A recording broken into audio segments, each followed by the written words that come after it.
¿Cuántas son las fuentes de ingreso promedio que tienen tus clientes de alto patrimonio? Por lo general son 3 o 4 grandes fuentes de ingreso. Por lo general rondan ahí. Son negocios, por ejemplo, que hacen una empresa que brinda tal servicio, otra empresa que brinda tal servicio, quizás por otra área. Lo primero es que el Estado debe estar bastante contento de esto porque Feliz. va a recibir una cantidad de impuesto a la herencia increíble en los próximos años. Me dijiste algo que me encantó. Son tus clientes quienes te enseñan muchas cosas. ¿Qué lecciones importantes te han dado tus clientes acerca del dinero? Bastante. Conversaba hace unos meses atrás con un cliente a quien le tengo mucho cariño, mucho aprecio. Me decía que él comenzó a emprender y la verdad es que no tenía tantas certezas. O sea, dejó su trabajo por comenzar a emprender, tenía cierto ahorro y comenzó a emprender. Comienza por leer un buen libro. Me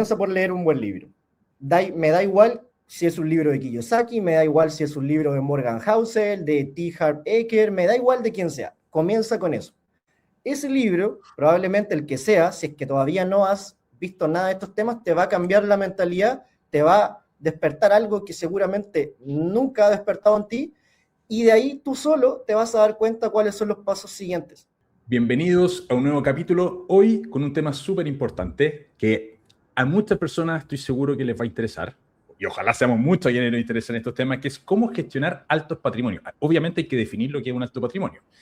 Y para conversar sobre eso, hoy invité a Pablo Badamondes. Pablo trabajó por 10 años en banca, en la gestión patrimonial de banca, y después dijo, no, ya, quiero hacerlo de manera independiente, y hoy está aquí, es asesor financiero independiente de altos patrimonios, así que vamos a conversar de todas estas cosas. ¿Cómo estás, Pablo?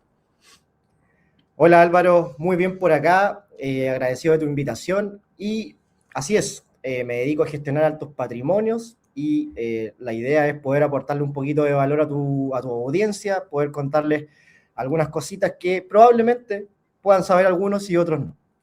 Perfecto. Vamos, a mí una primera pregunta que siempre es la más incómoda y la más compleja de todas, porque yo hice una presentación bastante escueta de ti. Entonces, ¿qué agregarías tú para conocerte bien, para que entremos en un plano más de confianza? Mira, ¿Quién es tú Pablo? me presentaste profesionalmente muy resumido en cuanto a a mi trayectoria profesional en los últimos 10 años, que he sido asesor de inversiones en la banca chilena, pero más allá de eso, yo he sido una persona absolutamente normal, vengo de una familia absolutamente normal, que me incitó y me alentó, me motivó a poder siempre estudiar, salir adelante, poder buscar cosas que generalmente a la gente le cuesta ir a buscar, esforzarse un poco más, y esa ha sido un poco la tónica de mi crecimiento personal, por un lado, y por otro lado también profesional. En estos 10 años trabajando en banca, después de pasar por la Universidad Católica del Norte, acá en Antofagasta, yo estudié ingeniería comercial, bla, bla, bla, llegué a hacer la práctica en un banco, y allí se me dio la oportunidad de poder ser ejecutivo de inversiones, dado que justo yo estaba en la práctica profesional un día, no recuerdo si llevaba entre 1 o 2 semanas, y la ejecutiva de inversiones renuncia. Resulta que el gerente de sucursal me llama y me dice, oye Pablo, tú eres el practicante, ¿sabes qué? No tengo a nadie a quien poner aquí, probablemente nos vamos a demorar un montón de tiempo en colocar a alguien aquí, así que no te queda otra, siéntate aquí, aprende, te van a llamar de Santiago gente especializada, y aprende con ellos, y tú vas a ser, mientras tanto, el ejecutivo o asesor de inversiones. ¿Asesor de qué? Decía yo, si no, la verdad es que no entendía Claro. absolutamente nada, pero me enseñaron, y con el pasar de los años, claro, ya me fui volviendo bastante especialista en el tema, y eso me ha traído aquí al día de hoy a poder conversar contigo. Y en general yo te podría decir de que la mentalidad es algo que me caracteriza, una mentalidad ganadora, una mentalidad positiva, una mentalidad de siempre ir por un poquito más, de no quedarme estancado, y yo creo que eso es clave no solo para el crecimiento personal, sino también para un inversionista, una persona que busca crecer financieramente, una persona que tiene una buena mentalidad respecto al dinero, y que sale un poquito de los típicos tabúes, ya que generalmente los chilenos y la gente en Latinoamérica y en el mundo, ¿por qué no decirlo?, tiene sobre el dinero. ¿Y cuáles, por ejemplo, son esos tabúes que tú ves y que con toda la experiencia estando en banca, que te tocó hablar de inversiones con mucha gente, cuáles eran esos tabúes que tú veías más o menos comunes? La gente tiene miedo a hablar de dinero. Eso es algo Ya. que he visto desde pequeño. Desde muy pequeño la gente tiene miedo a hablar de dinero. Yo tuve la suerte de conversar siempre de dinero con mi padre. Yo me crié con mi abuelo siempre me incitaba a conversar de estas cosas y teníamos demasiada confianza entre nosotros y podíamos hablar abiertamente de dinero. Sin embargo, durante, por ejemplo, mi estadía en el colegio, por ejemplo, cuando se tocaban temas de dinero, que eran pocas veces, sentía cierto recelo por parte de mis compañeros cuando uno contaba un poco cuáles eran tus anhelos para el futuro, etcétera, etcétera. También en la universidad, cuando uno contaba lo que le gustaría hacer o algún éxito que tuviste, a mí me tocó ser emprendedor en la universidad. Digo me tocó, pero en verdad quería hacerlo. Hicimos un negocio con un compañero, muy buen amigo mío hasta el día de hoy, y nos empezó a ir bien, ganamos dinero, y se notaba, digamos, a veces cierto recelo con respecto al dinero. Y al final del día, el dinero no es más allá que un instrumento. Lo he visto también en familias que Mm. les cuesta hablar de dinero, que simplemente no hay padres que no le traspasan un buen criterio, una buena mentalidad a sus hijos respecto al dinero, y eso también termina trayendo problemas en algún punto familiares o problemas a sus hijos, qué sé yo. Todo lo que estamos viendo hoy día, por ejemplo, con lo que pasó con el CAE, con el nuevo gobierno, eso también es un tema de no hablar de dinero. La gente cree que por no pagar una deuda y que no hay consecuencias, eso es un problema por no hablar de dinero, por no hablar de deudas con nadie, por no hablar de financiación.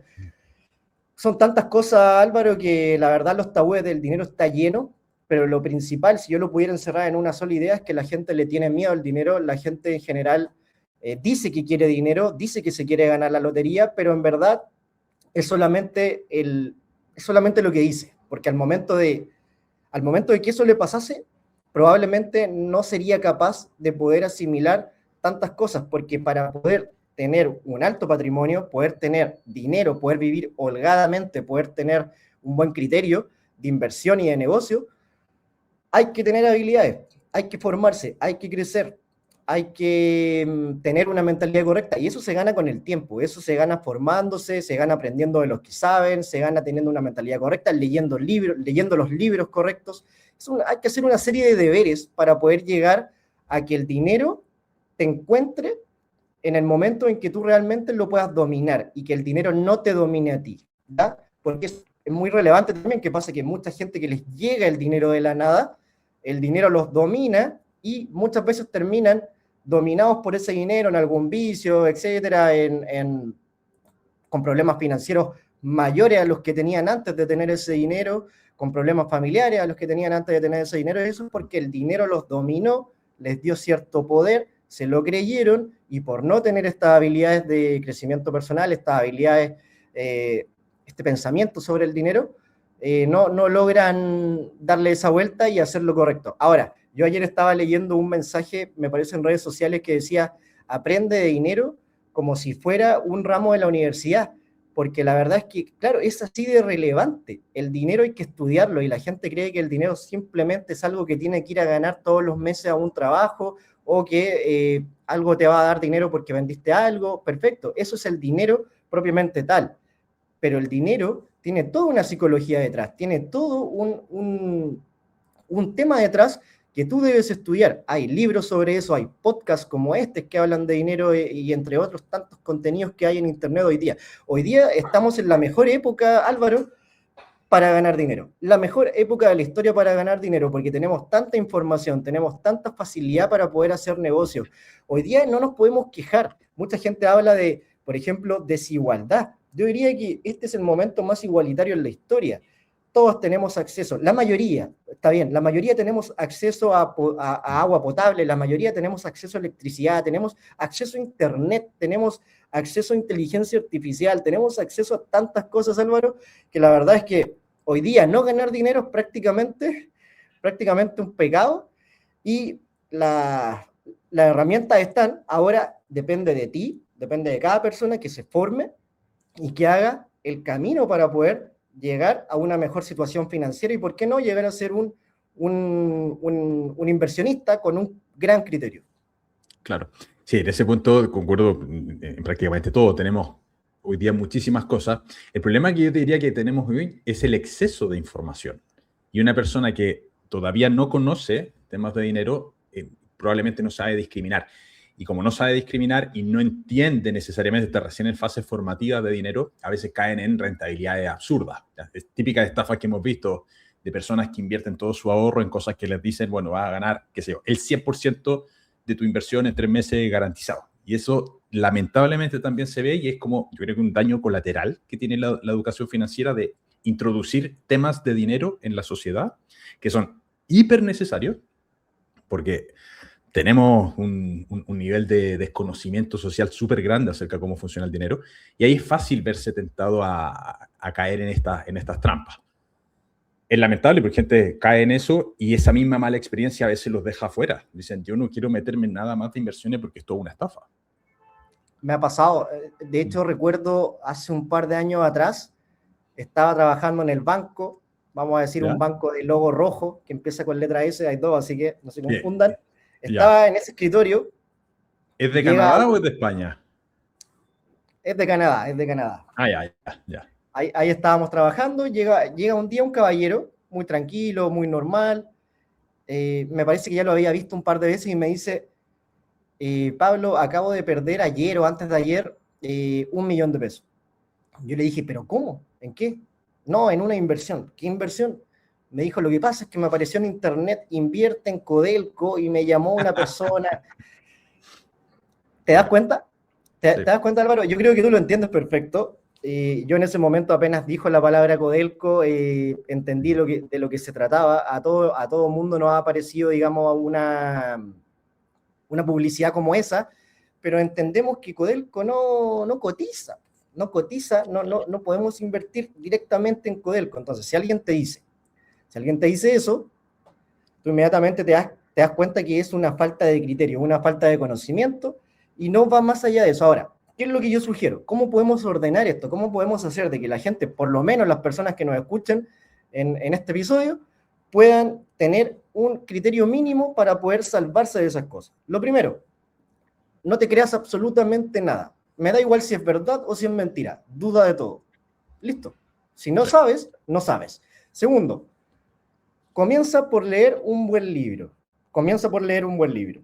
Me da igual si es un libro de Kiyosaki, me da igual si es un libro de Morgan Housel, de T. Harv Eker, me da igual de quién sea. Comienza con eso.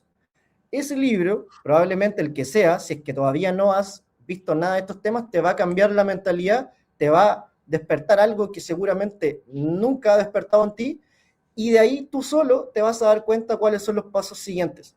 Ahí tú vas a encontrar qué es lo que más te gusta. ¿Te gusta más aprender de mentalidad? ¿Te gusta más aprender propiamente tal de inversiones? ¿Te gusta aprender más sobre cómo manejar la deuda? Y vas a encontrar diferentes libros, literatura, incluso podcasts. Es que si no te gusta leer, puedes escucharlo. O sea, a ese nivel estamos. Puedes encontrar personajes como Álvaro, personajes como tantos otros que tienen muy buenos canales de YouTube y te pueden enseñar. Entonces, ese es el camino. Y ese camino toma tiempo. Toma bastante tiempo. Puede ser un año, en algunos casos personas que probablemente tengan mayores habilidades, digamos, de estudio, que personas que ya se manejan estudiando puedan demorar menos, personas que les cueste un poco más se pueden demorar un poquito más, pero lo van a hacer. Y yo te aseguro que si tú haces esto, es cosa de tiempo para que comiences a ganar dinero. Y no te lo digo esto como un cliché, ni como gurú, ni nada por el estilo. Te lo digo porque yo mismo lo viví. Yo cuando comencé a estudiar estos temas, más allá de la universidad, porque si bien es cierto, yo estudié algo relacionado con los negocios y todo ese rollo, sabemos, Álvaro, que eso tampoco te cambia la vida. Simplemente un título de universidad hoy día no te hace tener un criterio respecto a las inversiones, respecto al dinero, a los negocios. Lo que sí te hace entender más es vivirlo, y por otro lado también estudiar de personas que realmente han pasado por eso, como por ejemplo pueden ser estos buenos libros. Yo cuando aprendí, por ejemplo, temas de mentalidad respecto al dinero, mi vida financiera cambió pero por completo. O sea, de ser un total desastre, pasé a ser una persona muy, pero muy ordenada, con mucho mejor criterio. Aprendí a tomar decisiones más rápido y una serie de cosas que la verdad te genera mucho valor como persona y también te genera con el tiempo bastante dinero. 100% de acuerdo. Entonces, libros recomendados, digamos, de los que dijiste, que podría ser, qué sé yo, Padre Rico, Padre Pobre, típico de Kiyosaki, Los secretos de la mente millonaria de Steve Eker y cualquiera de los tres de Morgan Housel. ¿Ya? Libro Son los introductorio, partimos primeros, por ahí. son los primeros autores que se me vinieron a la mente, pero hay tantos más que hay muchos. El punto es que si no conocen ninguno, ahí tienes 3 autores para ir a buscar y ahí hay 5 o 6 libros donde ya puedes cogerlo mañana o más ratito. Perfecto. Bueno, volvamos a tu historia con el banco. Cuando una de las críticas en general que se hace desde el mundo del inversionista retail que conoce un poco más, es que dice, oye, los fondos que tienen los bancos a veces son muy caros, te cobran, qué sé yo, 2%, 3%, lo cual es muy alto y para eso existen alternativas como los fondos indexados, los ETF, etcétera, que la gestión pasiva, según muchos estudios, le gana muchas veces a la gestión activa y que tiene comisión infinitamente más barata. ¿Tú cómo ves todo ese tema de la gestión activa, gestión pasiva, comisiones que está dentro del sistema financiero? ¿Cómo ves toda esa parte? Nos centramos solamente en inversiones, ¿verdad? O en Perfecto, general, lo que tú quieras. perfecto.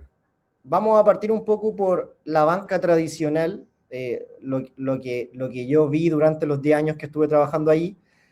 ¿Hay cobros excesivos en los bancos hoy día? La respuesta es sí, o sea, es que no me puedo hacer el ciego a eso, sobre todo si nos vamos a la financiación, si nos vamos, por ejemplo, a créditos de consumo, créditos para empresas, eh, avances, por ejemplo, de tarjetas de crédito, que es un producto que yo no sé, o sea, yo entiendo que exista, pero esos cobros tan altos, o sea, tú vas a ver una tasa de interés por un avance de tarjeta de crédito que gran parte de los chilenos hace eso, lo hace y paga esa cantidad de interés. Por lo tanto, yo ahí creo que hay un tema de ética por parte de la banca que debiese revisarse. Entiendo que es muy rentable como negocio, lo entiendo y es así, pero creo que debiese revisarse un poquito porque la banca hoy día está de a poco intentando dar cierta educación financiera, pero esa educación financiera le llega a muy poquitas personas. Demasiado, yo diría que un porcentaje, no sé si alcanzará a ser el 1% de sus clientes. Y la mayoría de los clientes de los bancos, sobre todo los bancos hoy día en Chile que tienen más clientes, si nos vamos a ver, por ejemplo, está Banco Estado, podría estar quizá el Banco Santander, podría estar el Banco Falabella, que son bancos que tienen muchos clientes, por lo tanto una gran cantidad de ellos son clientes muy retail, clientes muy que no tienen el conocimiento y el criterio financiero adecuado para poder tomar una decisión de financiación, por ejemplo, que es muy importante. Lo que podríamos decir a favor de los bancos es que, por ejemplo, el tema de los créditos hipotecarios está un poquito más regulado, un poquito más estándar. Podríamos ver que las condiciones crediticias en diferentes instituciones son más o menos iguales. Y en ese sentido yo creo que va bien.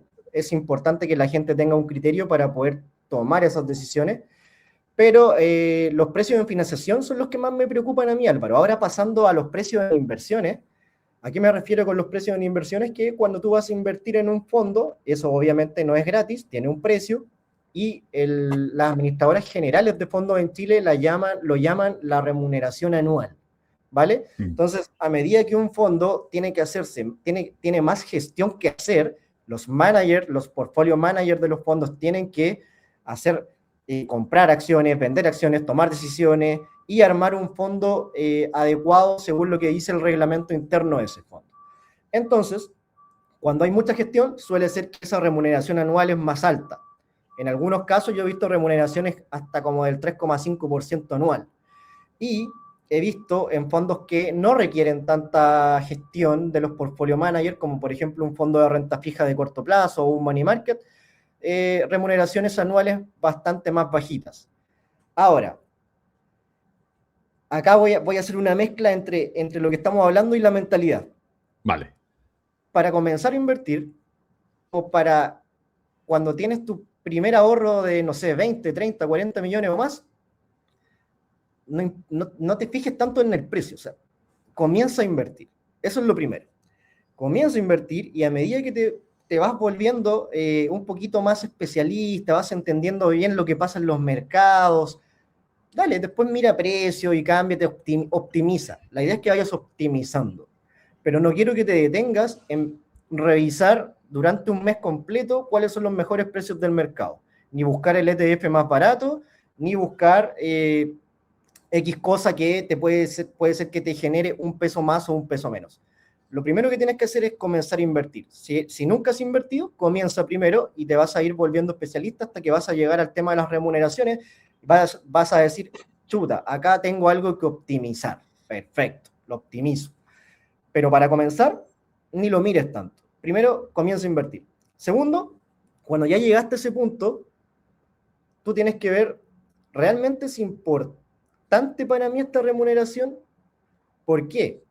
Porque en una de esas tú eres, no sé, pues eres un empresario, no tienes tanto tiempo para revisar los mercados, revisar tus inversiones, y resulta que esa institución, esa administradora de fondos, te está entregando un asesor, pero muy, muy bueno, te está entregando una plataforma muy, muy buena, donde tú puedes firmar prácticamente cualquier operación con un clic y te simplifica la vida. Si te simplifica la vida y la remuneración de ese fondo tiene un 1,8% anual, para mí la verdad es que no hay problema.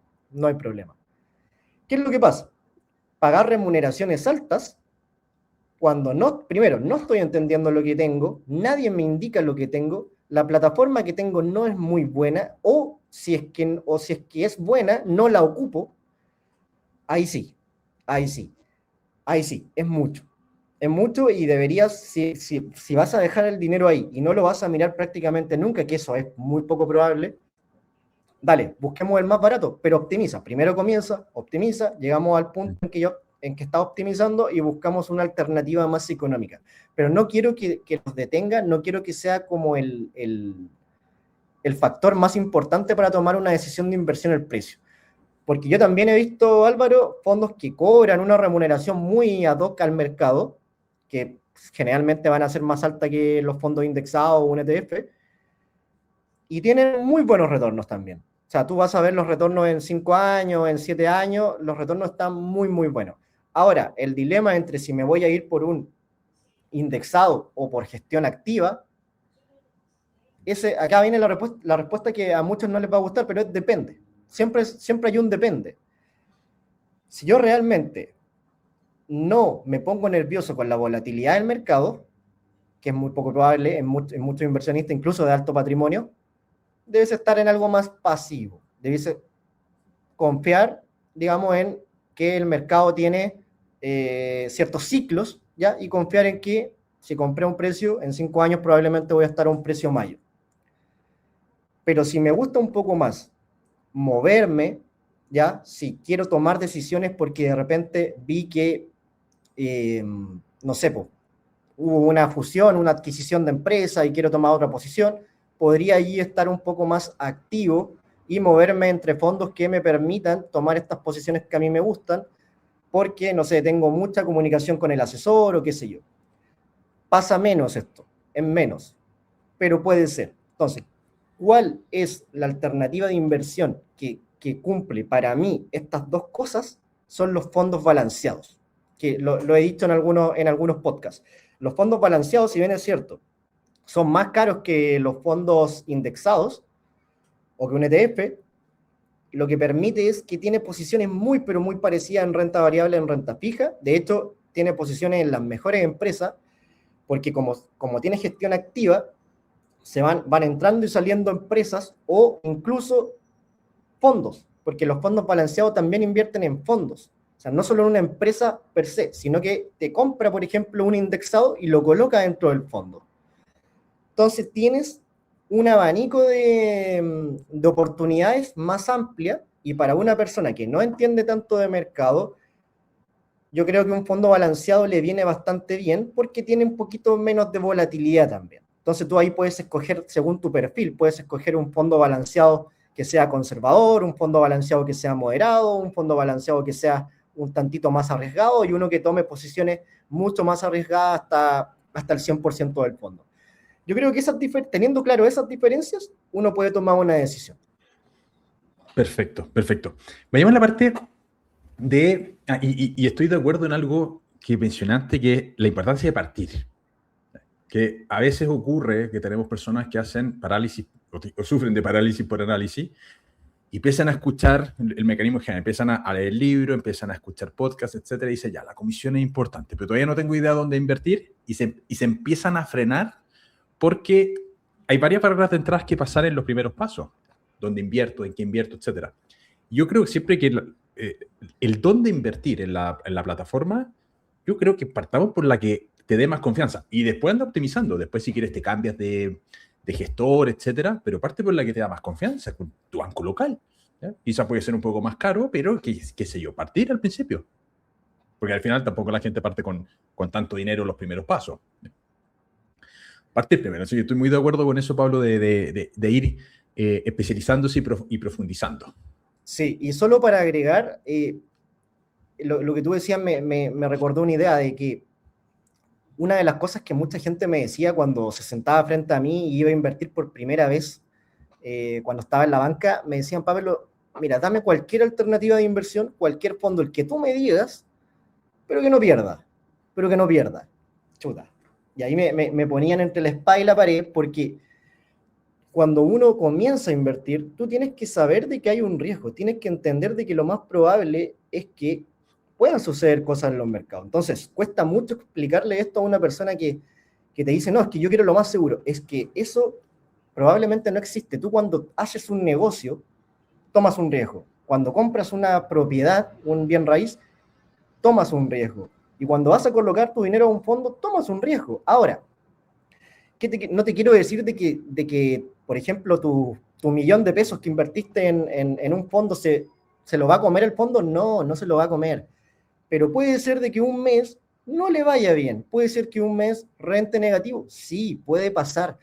Pero por eso que hay que hablar mucho también de los horizontes temporales de inversión.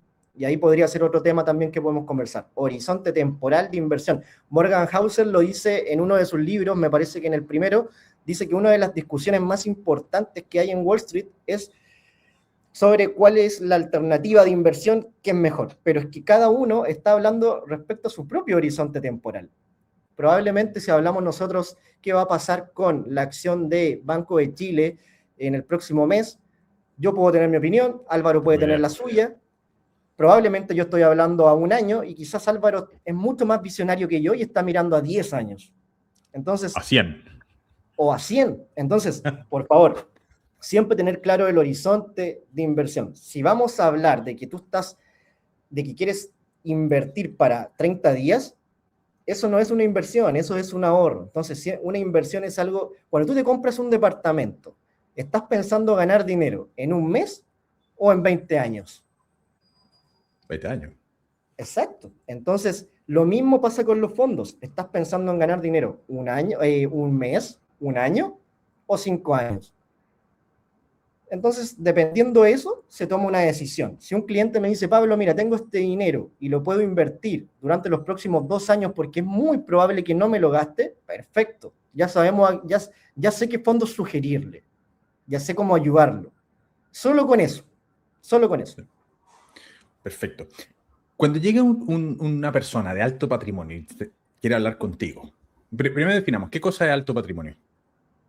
Perfecto. Mira, el alto patrimonio yo lo definiría en Chile como patrimonio líquido, patrimonio en dinero, sobre $1.000.000 o 1.000 millones de pesos.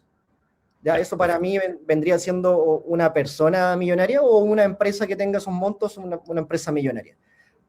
Así lo definiría yo. En Estados Unidos, me parece que nos quedamos cortos con $1.000.000, sobre todo por el costo de vida actual en Estados Unidos. Yo creo que en Estados Unidos ya podríamos estar hablando de $10 millones. Perfecto. Cuando llega una persona de alto patrimonio y llega a hablar contigo y te dice, Pablo, no tengo idea de inversiones, porque puede darse el caso. Hay mucha gente que tiene mucho dinero y que no necesariamente sabe inversiones. Está en el norte de Chile, en Antofagasta, en una zona minera que seguramente hay muchas empresas pequeñas que son especialistas en algo y que cobran por sobre lo que se puede cobrar en Santiago y ganan un montón de dinero, por ejemplo. Y tienen mucha plata, pero no tienen idea de inversiones. Y en ese carril podemos meter a deportistas, podemos poner a médicos, podemos poner mucha gente, bueno, obviamente no mucha gente en relación a la población, pero gente que tiene harto dinero, pero que no tiene idea de inversiones. ¿Qué cosas tú hablas con ellos al principio? ¿Cómo los ayudas ahí? Va a ¿Qué depender un defines? poco, va a depender un poco del perfil del alto patrimonio. Por ejemplo, yo los divido en dos perfiles los altos patrimonios como para simplificarme un poco mi análisis y saber por qué camino ir al momento de conversar con ellos. El primero es el más clásico, es el que fue un directivo de empresa, fue un gerente de una minera, trabajó mucho tiempo, llegó el momento de su retiro y recibió una cantidad de dinero importantísima que podría estar rondando el $1.000.000 o quizás menos, pero sigue siendo una cantidad importante y tiene que comenzar ya a invertir, porque por un lado recibió ese dinero y por otro lado también tenía ahorros que hizo durante toda su vida trabajando. Entonces ese es un perfil, ese es el perfil de un trabajador que ganó mucho dinero, un profesional que llegó hasta arriba, digamos, en la escalera corporativa. Y por otro lado tenemos el que más me gusta, que es el empresario, el que partió siendo un emprendedor y terminó volviéndose millonario con su negocio o con sus negocios, ¿ya? Con sus inversiones. Porque este perfil me gusta más porque es un perfil que es más consciente de la generación de dinero. Es un perfil de persona de que podría perder incluso hoy día, mañana se levanta con la misma fuerza, con las mismas ganas y sale a generar el doble de lo que perdió. Esa es una mentalidad totalmente diferente versus la del directivo que recibe su dinero, que cualquier peso que pierda es inmediatamente un problema gigante porque la única forma en que él generaba dinero era siendo directivo, siendo gerente, y hoy día ya no lo es. Entonces, eso lo pone nervioso. Entonces, teniendo claro el perfil, soy de una forma o de otra forma con el inversionista. Me gusta mucho más hablar con empresarios, de todas maneras, mis principales clientes hoy día son empresarios, y los directivos también hablo con ellos, pero entiendo que hay que ir por un camino mucho, pero mucho más conservador, una conversación más larga, una conversación más detallada, una conversación incluso más técnica que con los empresarios. Con los empresarios es como que hablamos de negocios, hablamos de futuro, hablamos de tendencia, es una conversación distinta. Perfecto. ¿Y qué ves tú en este perfil de empresarial en términos de hábitos y de todas esas cosas que quizás el otro perfil no tiene o que muchas Sí, personas no tienen? No necesariamente el corporativo que llegó arriba, sino que la persona que puede estar trabajando, etcétera. ¿Qué hábitos o mentalidad, que te gusta mucho ese tema, ves común en ese perfil que quizás es más exitoso a nivel económico? Para un poco que estas personas empecemos o piensen en adoptar esas cosas en su estilo de vida para ir generando mayores recursos. sí. Una de las cosas que yo veo principalmente en los empresarios, lo he visto en clientes y en personas que han ganado mucho dinero siendo empresarios, es que ellos toman decisiones rápido, ¿ya? Son capaces de tomar una decisión hoy día, mañana ya están tomando otra y si se equivocaron, la arreglan con otra decisión. Son personas que no les da miedo perder dinero, ¿ya? Saben que pueden tomar una decisión rápido y después simplemente lo arreglan y buscan la manera de recuperar esa pérdida o esa mala decisión. Así no pasa mucho con el otro perfil, que es el perfil directivo, que es mucho más conservador y que le duele un poco tomar malas decisiones y que por eso lo hace un poquito más lento. No quiere decir que no las haga, pero se demora más en decidir. Sigue sigue teniendo una buena mentalidad porque al menos hace las cosas, ¿ya? Y entiende ciertas cosas que otras personas no entienden. Pero lo que yo le pudiese recomendar a cualquier persona, ya independiente de su patrimonio, desde mi experiencia, es que mientras más rápido tú puedas tomar decisiones, te vuelves mejor. Cuando tomamos decisiones de inversión, de dinero, de negocios, te vuelves mejor. ¿Por qué? Porque lo que uno más siente cuando habla de inversiones y de dinero es miedo. Y miedo vamos a tener siempre. Miedo vamos a tener siempre. Cualquier cosa nueva que hagamos, cualquier desafío que tengamos nos va a dar cierto temor, cierto miedo, vamos a sentir cosas. Pero si tú eres capaz de, independiente de ese temor y de esas cosas que sientas, eres capaz de tomar la decisión, seguir adelante y enfrentarlo, probablemente eso te va a volver mejor. Aún así, hayas equivocado. Perfecto. Y ahí, ¿qué pesa más? ¿Rentabilidad o tranquilidad? Porque entendiendo que una persona con alto patrimonio, es razonable que esa persona diga, bueno, quiero ahora tomar la decisión rápido o lento, da igual, pero no me interesa quizás tanto la rentabilidad. Yo lo que he visto acá en el canal, con todas las personas que he invitado a lo largo de estos 5 años, es que al principio, claro, importa más la rentabilidad porque queremos hacer crecer más el dinero. Pero después de cierto punto, ya el criterio no es solamente cómo gano más, sino también cómo voy preservando más. ¿En tu experiencia Exacto. eso es así? Totalmente, totalmente. Y te puedo ejemplificar un poco. Yo divido en tres, en tres etapas la vida, digamos, financiera de una persona. Que primero es la etapa de la generación de dinero. Segundo es la etapa de inversión o de multiplicación. Yo cuando ya comienzo a generar una cantidad de dinero consistente, puedo tener capacidad de ahorro, tengo que sí o sí comenzar a invertir. Y la tercera etapa es la etapa de protección. Y es aquí donde viene lo que tú me comentabas. Y en esta etapa de protección, puede que ya no sea tan importante la rentabilidad. Puede ser, puede ser. Y depende de la persona, depende, etcétera, etcétera, etcétera. ¿Se pueden hacer buenos retornos en la etapa de protección? Claro que sí, claro que se puede, pero va a depender de los riesgos que cada inversionista quiera tomar. ¿Qué debería hacer alguien al momento de llegar a la etapa de protección? Lo primero que se hace es seguir invirtiendo, o sea, que nunca se para de invertir. ¿Por qué? Porque a través de ciertos instrumentos que son de protección patrimonial, yo puedo seguir invirtiendo y blindar mi patrimonio para que, por ejemplo, pueda tener una sucesión ordenada, pueda ayudar a mis familiares, a las personas que yo designe, a poder pagar el impuesto a la herencia. Puedo asegurar a la persona que yo quiera, al momento que yo no esté, el dinero le llegue inmediatamente entre no más allá de 10 a 15 días hábiles desde que se presentan los documentos. Y ese tipo de cosas, tenerla ordenada es muy, pero muy importante. Y tú la puedes tener ordenada al mismo tiempo que ese mismo dinero está invertido. Y además, mientras el inversionista esté en vida, puede gozar de ciertos beneficios tributarios al tener el patrimonio blindado a través de este tipo de instrumentos. Y el dinero, lo más bonito de todo es que sigue invertido. Y te puedes cambiar de fondo y puedes invertir en Chile, fuera de Chile, etc. Así que la etapa 3 es muy, muy relevante y se vuelve más relevante aún cuando la ordenas. Yo creo que se optimiza mucho cuando la ordenas de esta forma, con un blindaje patrimonial.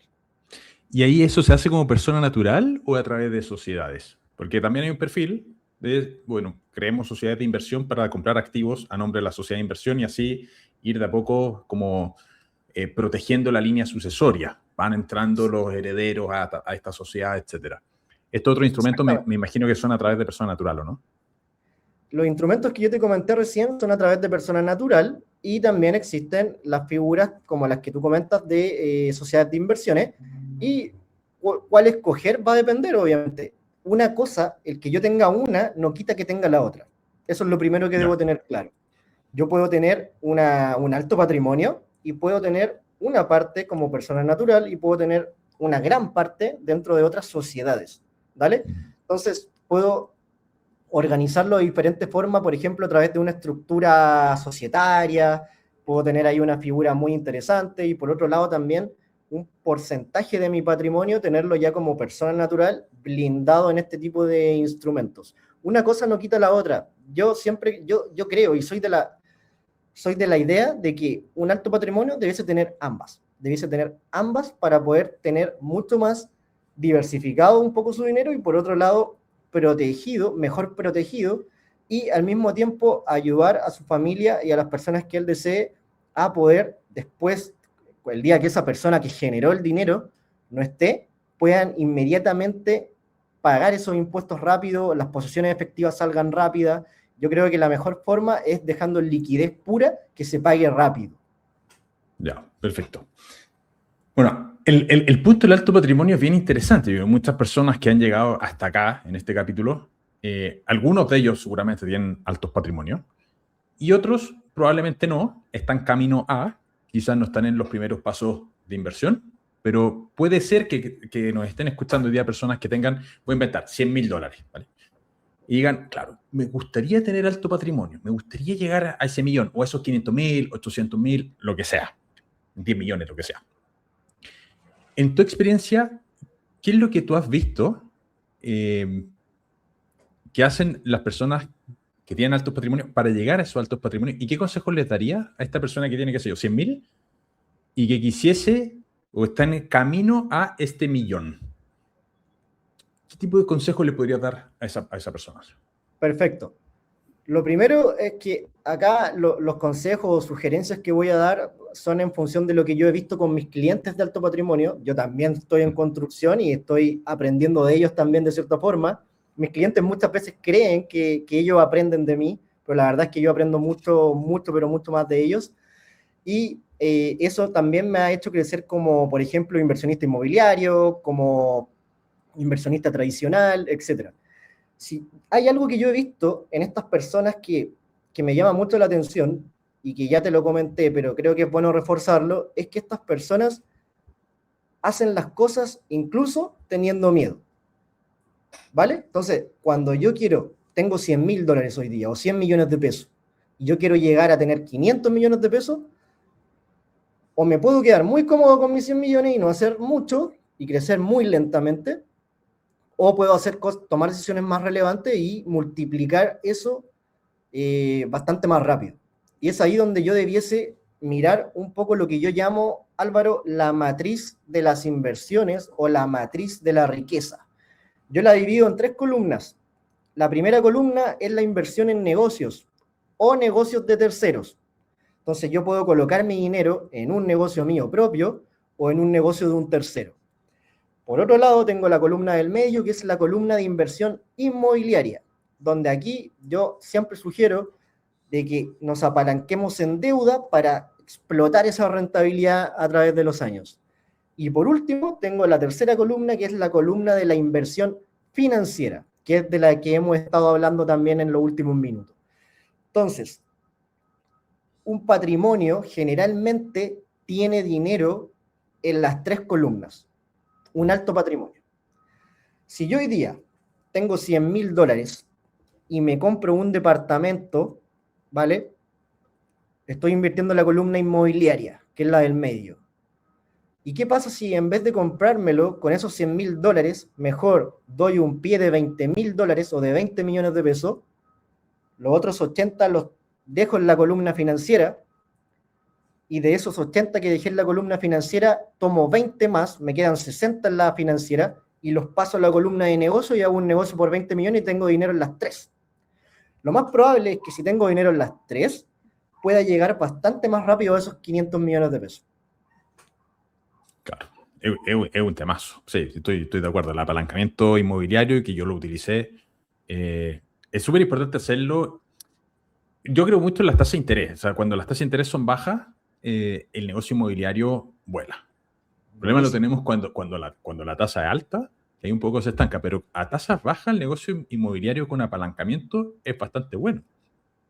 Sí, sí. Y mira, te voy a dar un tema que estoy viviendo aquí en la zona de Antofagasta, donde yo vivo. Todavía, incluso con tasas altas, aquí en Antofagasta sigue siendo atractivo invertir en propiedades o en departamentos. Fíjate que hoy día con las tasas del 4 o 4 y algo de crédito hipotecario, que significa básicamente que es UF más 4 y algo, ¿qué pasa? En Santiago hoy día tú te compras un departamento y no te alcanza con el dividendo a cubrir ni siquiera el crédito hipotecario. Hoy día, si tú te vienes a invertir en Antofagasta, y no es que esté invitando a invertir en Antofagasta, no gano nada con eso, pero si tú inviertes aquí en Antofagasta, estás cubriendo el dividendo con el arriendo. Se cubre. Porque aquí es una ciudad más cara, es una ciudad donde el otro día salió la noticia, el ingreso per cápita de Antofagasta ya está sobre el millón de pesos. Entonces, acá es una zona de altos ingresos. Mucha gente, incluso que trabaja acá en la zona, se va a vivir a La Serena o incluso Santiago o a otras ciudades del sur, pero aún así, considerando esa salida de consumo, sigue siendo un lugar donde la gente paga bastante bien por todo, por los servicios, por los arriendos, etcétera. Entonces, ¿hay oportunidades todavía de crecer? Sí las hay. En Santiago, por ejemplo, yo estuve mirando inversiones para mí, no hay. O sea, es que no me conviene. En el sur no he mirado tanto, pero aquí en el norte, donde soy un poquito más especialista, donde estoy viviéndolo día a día, me di cuenta que acá está la oportunidad. Y esta ciudad en los próximos 10 años va a ser probablemente una potencia, no solamente a nivel nacional. Yo creo que esta ciudad probablemente la van a potenciar bastante porque sin Antofagasta, sin Calama, sin la segunda región, incluso con la tercera región de Chile, Chile no sería lo que es. Entonces, yo veo muy poco probable o muy poco racional, muy poco inteligente que los políticos de los próximos años no potencien esta zona. Puede que me equivoque, pero incluso equivocándome, la inversión va a ser buena, porque la minería, acabamos de salir aquí en Antofagasta del Exponor 2026, tenemos minería para 30, 40 años más. Entonces, incluso no teniendo el apoyo político, esta va a seguir siendo una zona donde invertir en propiedades o invertir en negocios va a ser bastante, bastante bueno. Así que, para los que piensan de que no hay oportunidades, porque quizás viven en Santiago y no conocen un poco regiones, miren un poco para el norte, porque aquí sí hay bastante oportunidad. Sí, hay que mirar. Sentado en el sofá, difícil encontrar tantas cosas. Hay que moverse, al final. Exacto. Me dijiste algo que me encantó. Son tus clientes quienes te enseñan muchas cosas. ¿Qué lecciones importantes te han dado tus clientes acerca del dinero? Bastante. Conversaba hace unos meses atrás con un cliente a quien le tengo mucho cariño, mucho aprecio. Me decía que él comenzó a emprender y la verdad es que no tenía tantas certezas. O sea, dejó su trabajo por comenzar a emprender, tenía cierto ahorro y comenzó a emprender. Y lo que me enseñó, lo que saqué, digamos, de esa conversación es que a pesar de que él en ese momento tenía hijos, tenía una familia a la que alimentar, a la que poder proveer mes a mes, igual tomó el riesgo, incluso no teniendo grandes ahorros que te podría decir, puedo vivir un año incluso sin ganar dinero yéndome mal. No, simplemente 2, 3 meses y vamos para adelante. Ahora, ¿qué es lo que marca la diferencia? Y tú lo acabas de decir también, es moverse, conversar, hablar con otras personas. Hoy día, en la época de redes sociales, Álvaro, estamos todos muy, muy quietos. Creemos que con solamente dar un clic y mandar un mensaje ya está. Y no es así. Los verdaderos negocios, o sea, si tú quieres ganar dinero y quieres hacer negocios, quieres emprender, quieres invertir, tú tienes que salir a la calle, ocupa las redes sociales también, no digo que no, pero sale a la calle y conversa con alguien. Conversa con alguien que pueda ser tu cliente, que te pueda ayudar, que te pueda dar un buen contacto, conversa con el gerente de una empresa, exponte y las cosas se van a ir dando. Eso cuesta mucho. O sea, a mí me costaba mucho cuando comencé a exponerme a gente con mucho dinero. O sea, me hacían sentir muy pequeño, digamos. Pero con el tiempo me di cuenta de que son personas, la gente con dinero son personas igual que tú y que yo. Tienen miedos, se levantan un día mal, se levantan un día con el pie izquierdo, tienen una discusión con su esposa, tiene un familiar enfermo, siente amor, siente odio. Cuando tú te das cuenta de que la otra persona, por mucho dinero que tiene, es un humano igual que tú, la conversación cambia totalmente. Y parece sencillo, pero es un tema de mentalidad totalmente. Como dicen por ahí, van al baño y salen olores similares. De todas maneras. Y otra cosa que he aprendido de gente con dinero es que hay que estar constantemente mirando alternativas. ¿A qué me refiero con esto? Tengo clientes que tienen negocios muy, muy buenos, les va muy, muy bien, pero cada cierto tiempo me siento a conversar con ellos y ya me están hablando de otro proyecto. Entonces, fíjate que incluso teniendo la vía, entre comillas, resuelta, ellos siguen haciendo lo que les gusta por un lado, pero siguen teniendo esas ganas de salir adelante, esas ganas de cazar, por así decirlo, porque ya lo tienen inserto en su ADN. Es por eso que mucha gente dice, oye, lo que pasa es que los ricos se vuelven más ricos. Claro, lo que pasa es que la gente que ya logró cierto nivel sigue trabajando, sigue haciendo cosas, y como ya entendió cómo se hace, lo hace el doble y toma más riesgo, y el riesgo te paga el triple. Entonces, la única manera de tú poder llegar a ese nivel de prosperidad es haciendo cosas. Hoy día ponte tú que una persona gane 1 millón de pesos en su trabajo, pero si hace ciertas cosas, hace ciertos contactos, hace ciertas pegas fuera de su trabajo, gana cierta experiencia, se expone en un podcast, se expone en un video en YouTube, enseña algo que sabe, qué sé yo. Primero va a ganar más dinero, se va a exponer ante otras personas y van a surgir oportunidades, y probablemente en un año más o en un año y medio más, de 1 millón va a pasar a ganar 2 millones. No se va a dar ni cuenta, se va a seguir exponiendo, va a seguir haciendo cosas y va a pasar a ganar 3 millones. De repente va a estar un día trabajando y le va a llegar alguien y le va a decir, oye, tengo esta oportunidad, te pago comisión si haces tal y tal cosa conmigo porque vi que eres bueno en esto. Y te ganaste 2, 3, 4, 5 millones más.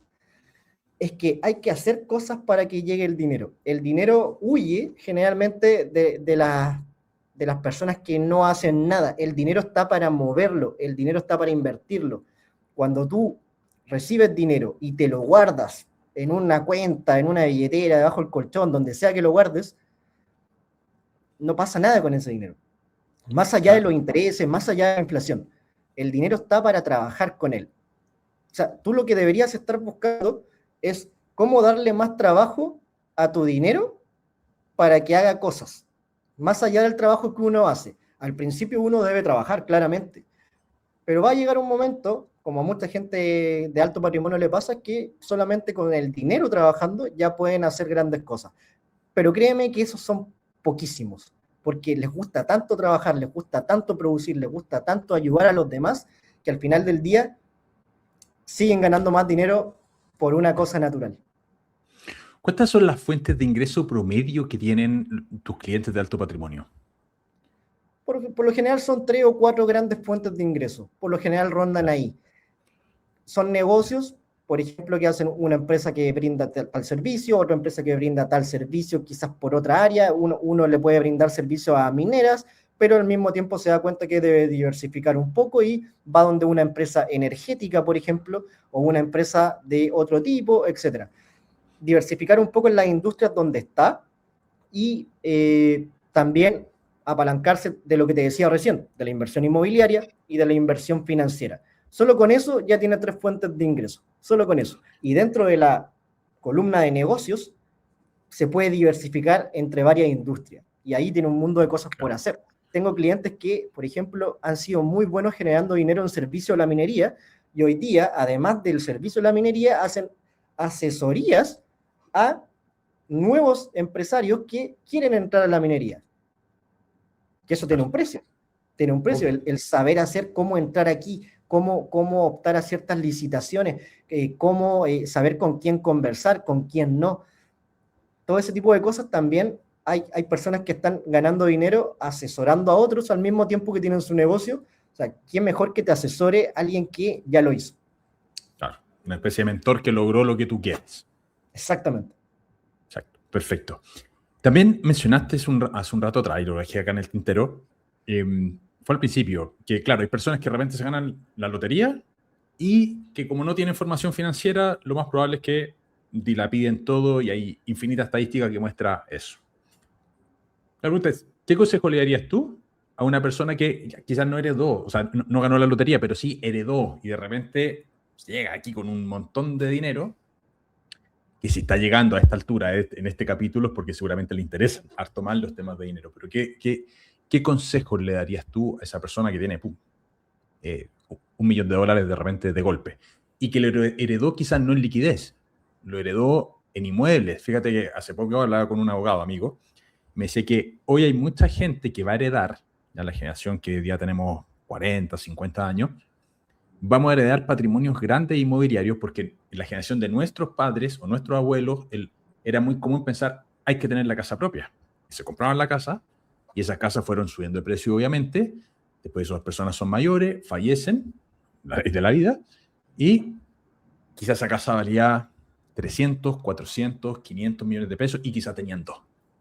Y este abogado me decía, hay mucha gente que va a recibir muchísima herencia, es la generación que más herencia va a recibir, las que siguen después probablemente menos porque se ve un fenómeno de más arriendo más que compra de inmuebles, pero estamos en un pic de generación de herencia y muchas veces esa herencia es poco líquida. ¿Qué opinas tú de todo esto, Pablo? Lo primero es que el Estado debe estar bastante contento de esto porque Feliz. va a recibir una cantidad de impuesto a la herencia increíble en los próximos años.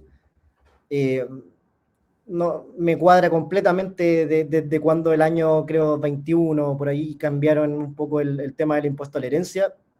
Creo que lo tenían bastante más que estudiado, pero bueno, eso ya es otro tema. Y respecto a lo que tú me dices de que estas personas que reciben herencias inmobiliarias o en liquidez, pero que la mayoría va a ser inmobiliaria, ahí hay un trabajo importante que hacer. Yo le diría a las personas que saben de que el día de mañana van a recibir una herencia importante, que comenzaran, que el trabajo lo tienen que hacer desde ayer, o sea, ni siquiera desde hoy, desde ayer. Ya deberían estar formándose, deberían estar aprendiendo sobre temas de dinero, sobre temas de inversiones, sobre negocios, sobre venta inmobiliaria. Deberían estar aprendiendo estos temas, pero como nadie más en el mundo, porque si tú sabes que vas a recibir 500 millones en una propiedad solo cuando Dios diga, pero sabes que va a pasar, deberías estar preparado, deberías tomar esa responsabilidad, primero que todo. Entonces, esa es como la primera sugerencia. Después, una vez que estas personas se formen, probablemente al momento de recibir esa herencia van a tomar mejores decisiones.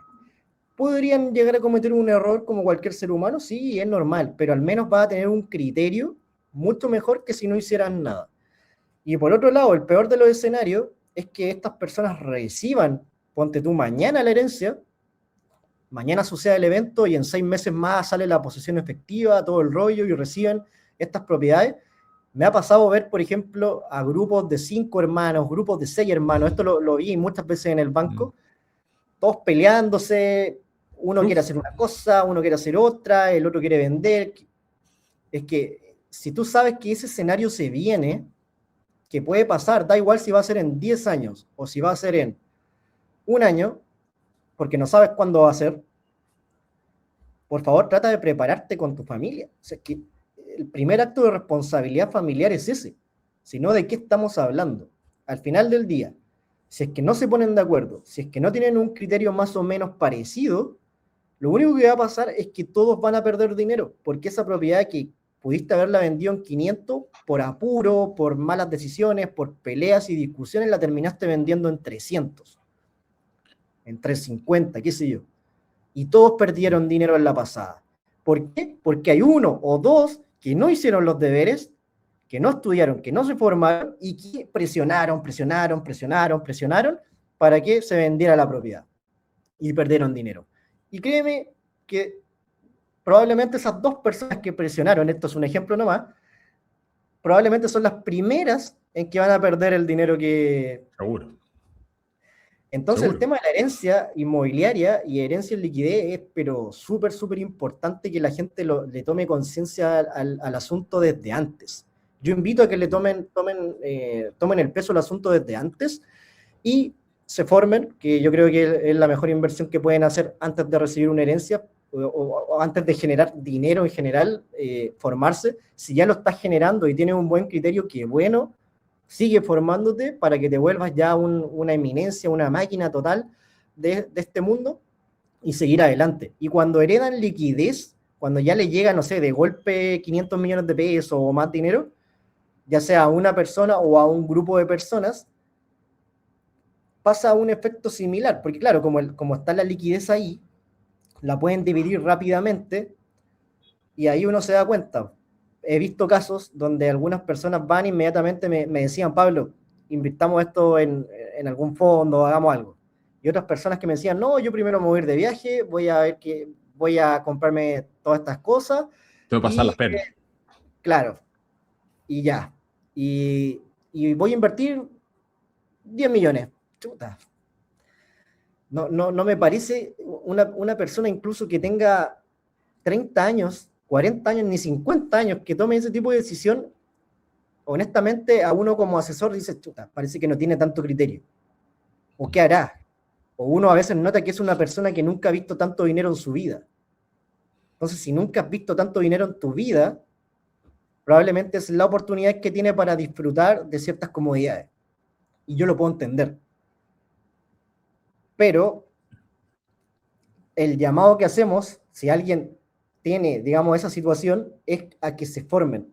O sea, si tú ocupas bien ese dinero, probablemente vas a poder tener más tiempo durante casi toda tu vida, más comodidades, porque el dinero está hecho para moverlo, el dinero está hecho para invertirlo, el dinero está hecho para generar más dinero, no solo para gastarlo. Mucha gente piensa en el dinero solo para gastarlo y dicen, yo quiero tener 500 millones de pesos y ganarme la lotería.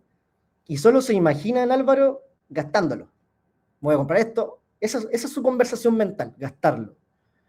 Pero hay otros, que son la minoría, que pensamos cómo generarlo.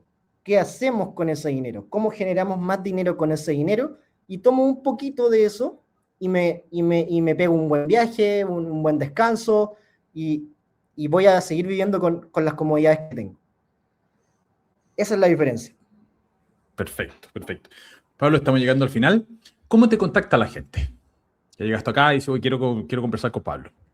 Mira, yo tengo una newsletter donde cada día escribo un email con un consejo, con un tip, con una idea sobre dinero e inversiones. Hablo mucho de mentalidad también en la newsletter. Es un email cortito que lo pueden leer en 2 minutos, pero que te puede ayudar bastante, sobre todo si es que te gustan estos temas, te va a ayudar mucho, y si es que te gustaría aprender, vas a comenzar a leer algo en muy poquito tiempo que te puede animar a ir a buscar ese libro o ese podcast más largo para que puedas seguir aprendiendo. Así que esa newsletter la puedes pillar allí en bamondesconsultores.com/audio, ¿ya?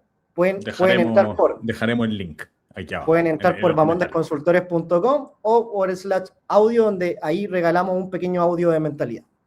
Perfecto. Lo vamos a dejar en el primer comentario fijado. Pablo, muchísimas gracias por habernos acompañado en este capítulo. Muchas gracias a todos quienes llegaron hasta acá. Dejen también en los comentarios sus opiniones, qué harían si es que reciben $1 millón, qué consejo darían.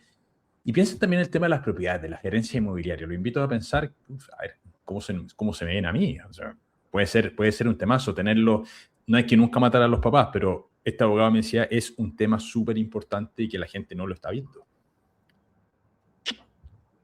Temazo. Bueno, Pablo, muchísimas gracias. Gracias, Álvaro. Cuídate mucho. Nos vemos próxima semana a todos. Chau, chau.